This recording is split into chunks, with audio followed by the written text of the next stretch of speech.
တကားတော့ငါရွာလေးတွေရဲ့မနေမဝေးမှာအရန်ကိုကြီးမာတဲ့မကြီးပင်ကြီးတစ်ပင်ရှိပါတယ်။အဲဒီအပင်ကြီးပေါ်မှာကြီးကန်းတွေကအတိုင်းလောက်ကမြောက်ပြနေထိုင်ကြပါတယ်။ဒီပင်ကြီးပေါ်မှာနေထိုင်တဲ့အကြီးတွေအားလုံးကိုတော့မီတူလို့ခေါ်တဲ့ကြီးပင်ကြီးကအုပ်ချုပ်ပါတယ်။မီတူကြောင့်ကြီးတွေအားလုံးကဆီလုံးမှုရှိခဲ့ပါတယ်။အပင်ကြီးကနေအဝေးတင်နေရာမှာတော့လိုက်ကိုတစ်ခုလည်းရှိပါတယ်။အဲလိုက်ကိုရဲ့အနီးနားမှာတော့အပင်တွေအုပ်ဆိုင်နေပြီးဂူထဲမှာတော့ဇီကွက်တွေနေထိုင်ကြပါတယ်။ဂူရဲမှာနေထိုင်နေတဲ့ဇီကွက်တွေကိုတော့ဇီကွက်ပြင်းချင်းနိုအာကအုပ်ချုပ်တာပေါ့နိုအာကတော့ဇီကွက်တွေအားလုံးရဲ့အရှင်တခင်ပါသူတို့အားလုံးကတော့အေးအေးချမ်းချမ်းနေထိုင်ကြပါရင်ဒါပေမဲ့မိသူအုပ်ချုပ်တဲ့ကြီးကန်းတွေနဲ့နိုအာအုပ်ချုပ်တဲ့ဇီကွက်အုပ်စုကတော့မတည်ကြပါဘူးသူတို့ချမ်းချမ်းနှစ်တွေအကြာကြီးရန်ညိုထားကနေထိုင်လာကြပါရင်ညဆိုရင်ဇီကွက်တွေကကြီးကန်းတွေမမြဲတာကိုအခွင့်ကောင်းယူပြီးချောင်းမြောင်းကတိုက်ခိုက်လေးရှိကြပါရင်ပြီးတော့ညတိုင်းလိုလိုကြေကန်းတွေရှိတဲ့အပြင်ကြီးရဲ့အနီးတစ်ဝိုက်မှာဇီကွက်တွေကအုပ်စုလိုက်ပြန်တန်းနေလေးရှိပါတယ်။ညဆိုရင်ဇီကွက်တွေရဲ့ဝိုင်းဝန်းတိုက်ခတ်တာကိုခံနေရတယ်။ကြေကန်းတွေကတော့မကြာခဏဆိုသလိုတည်ဆုံနေလေးရှိပါတယ်။ကြေကန်းလေးကတော့ကြာလာလေးဇီကွက်ရဲ့ရန်ကိုကြောက်လာရတာပေါ့။ဒါကြောင့်တနေ့မှာတော့ကြီးပရင်ဟာအရေးပေါ်စီဝေးခေါ်ခဲ့ပါတယ်။အားလုံးပဲနားထောင်ကြပါ။အကုတ်စိန်ဇီကွက်တွေဟာညဆိုရင်ငါတို့ကိုဝိုင်းပြီးတော့တိုက်ခိုက်နေကြတယ်သူတို့ကအမောင်တဲကနေချောင်းမြောင်းတိုက်ခိုက်ကြတော့ငါတို့ရေတေးဆုံးနေကြတာများနေပြီအစိုးဆုံးကညာဆိုရင်ငါတို့မမြင်နိုင်ဘူးလေဒါကြောင့်သူတို့ကိုရှုံးနေရတာပါငါတို့တခုခုလုံးမရလိမ့်မယ်မင်းတို့ဝိုင်းပြီးတော့အကြံပေးပါဦးကျွန်တော်တို့သူတို့နဲ့မတိုက်ခိုက်သင့်ပါအောင်ရှောင်ရှားသင့်ပါတယ်တကူကူဖြစ်လာရင်ကျွန်တော်တို့ပဲရှုံးရလိမ့်မယ်အကောင်းဆုံးကတော့သူတို့နဲ့အရင်ဆုံးမိတ်ဆွေဖွဲ့သင့်ပါတယ်ပြီးတော့သူတို့နဲ့ဝေဝေးနေတာကပိုပြီးတော့ကောင်းပါတယ်ပထမကြီးကန်းတကောင်ကအခုလိုပြောလိုက်တော့ဒုတိယကြီးကန်းလေးကလည်းအခုလိုပြန်ပြောလိုက်ပါတယ်။ဘယ်တော့မှရန်သူမိတ်ဆွေမဖွဲ့ပါနဲ့။ရန်သူကရန်သူပါပဲ။သူတို့ကိုယုံကြည်တာကပို့ပြီးတော့ထိခိုက်နေတာစေပါတယ်။ရန်သူနဲ့ကျွန်တော်တို့အပေးယူမလို့တင်ပါဘူး။အဲဒီနောက်မှာတော့ဘရင်ကြီးကတတိယကြီးကန်းလေးကိုချက်ပြီးတော့မိလိုက်တာပေါ့။ဟိုကြီးလေးမရဘူးဘလို့ထင်လဲ။မှန်ပါတယ်ဘရင်ကြီးကျွန်တော်တို့ရဲ့ရန်သူကအင်အားကြီးမားပါတယ်။သူတို့ကိုရင်ဆိုင်ရင်ကျွန်တော်တို့ပဲထိခိုက်နေတာနိုင်ပါတယ်။ပထမဆုံးသူတို့ကိုလှည့်စားပြီးမှပဲစူပေါင်းပြီးတော့တိုက်ခိုက်တင်ပါတယ်။ကြီးကန်းလေးကတော့သူတို့ရဲ့ဘရင်ကြီးကိုအမျိုးမျိုးပြောကြတာပေါ့ကြီးဘရင်ကြီးကအားလုံးပြောတာကိုနားထောင်လိုက်ပြီးရာနိုးဆွေရဲ့ကြီးလေးကိုထပ်မိလိုက်ပါတယ်ရာနိုးဆွေရဲ့ကြီးလေးကတော့အခုလိုပဲပြောလိုက်ပါတယ်ဘရင်ကြီးကျွန်တော်အမြင်ကအရင်ဆုံးမိတ်ဆွေဖွဲ့တင်ပါတယ်သူတို့နဲ့ရင်ဆိုင်ဖို့အချိန်ယူရပါမယ်အင်အားကြီးနေရင်သူတို့အင်အားနည်းနေခြင်းအခွင့်အရေးယူပြီးတိုက်ခိုက်တင်ပါတယ်ဟိုးမင်းပြောတာကောင်းပါတယ်ဒီအချိန်ဒီမှာငါတို့မင်းပြောသလိုလုပ်တင်ပါတယ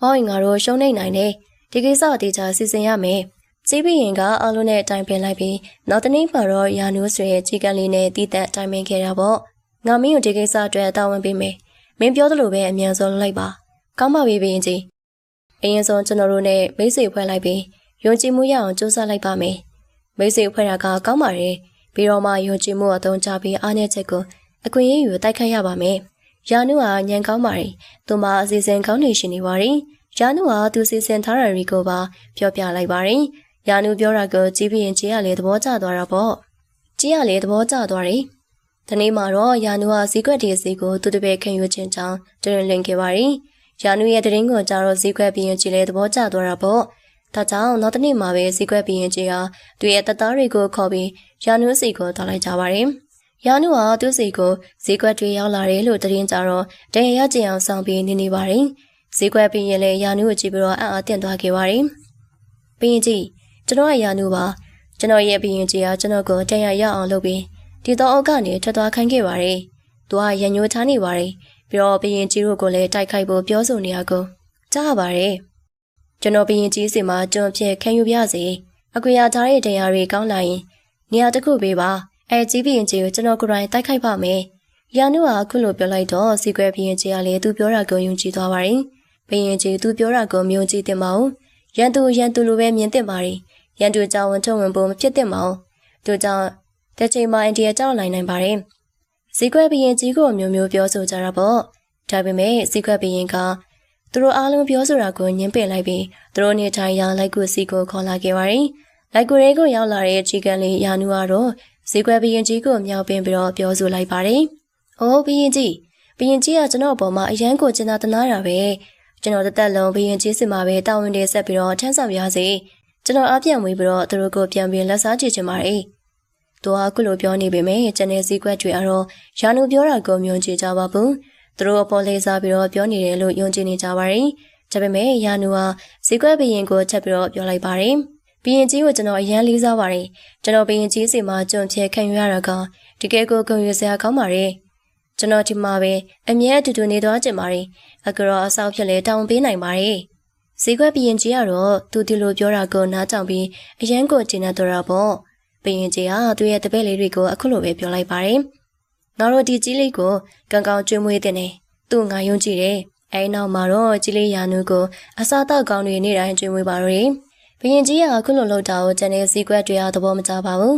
။ဟေးဘရင်ကြီးကငါတို့ပြောတာကိုသဘောမတူဘူး။ငါတို့လည်းဒီမှာဆက်မနေတဲ့တော့ဘူးထင်တယ်။တခြားပဲသွားကြအောင်။အဲဒီနောက်မှာတော့တချို့ဈေးကွက်လေးတွေဟာတခြားသောဈေးကိုရွှေ့ပြောင်းသွားခဲ့ကြပါရင်လိုက်ကိုရင်းမှနေတိုင်းရဲ့ရာနူကတော့အစားတောက်ကောင်းတွေအစင်တက်စားပြီးပျော်ရွှင်နေရပေါ့။သူကတော့တစ်ချိန်မှာဈေးကွက်တွေကိုတိုက်ခိုက်ဖို့ပြင်ဆင်နေခဲ့ပါရင်ရာနူကတော့တခြားတနေရာကိုပြန်တန်းသွားပြီးထင်းချောက်တွေကိုတနေရာမှာအစင်တက်စုပုံပြီးထားခဲ့ပါတယ်။ဒီလိုနဲ့တရက်ကြာတော့ရာနူကအစင်တက်ဖြစ်ပြီးဖြစ်ကြောင်းကြီးပြင်းစီကိုသတင်းပို့ခဲ့ပါတယ်။ဘရင်ကြီးအခုလာလို့ရပါပြီ။ကျွန်တော်အားလုံးအစင်တက်ဖြစ်သွားပါပြီ။ရာနူပြောတာကိုကြတော့ကြီးပြင်းကြီးကအယမ်းပြောသွားတာပေါ့။အဲဒီနောက်မှာတော့ချက်ချင်းပဲသူရဲ့တပ်သားတွေကိုခေါ်ပြီးမိတို့တွေကိုပါယူလာကဈေးကွက်တို့နေတိုင်းတဲ့လိုက်ကူစီသွားကြပါတယ်။ရာနူဟာကိုဝမှာချင်းချောက်တွေကိုအစင်တက်စုပုံထားတာကြောင့်မီးရှို့လိုက်တာနဲ့ချက်ချင်းပဲမိရီတဟုံဟုံတောက်လောင်သွားရပေါ့။လိုက်ကူရဲမှာရှိနေကြတဲ့ဈေးကွက်တွေလည်းအကုန်တည်သွားကြပါတယ်။ညံထက်မြက်တဲ့ရာနူကတော့အဲဒီနောက်မှာသူတို့နေထိုင်ရာအပြင်ချီဟာကြည်ပေါင်းကိုအုပ်ချုပ်ခဲ့ပါတယ်။ပြီးတော့ပျော်ပျော်ရွှင်ရွှင်နေထိုင်သွားကြပါတယ်။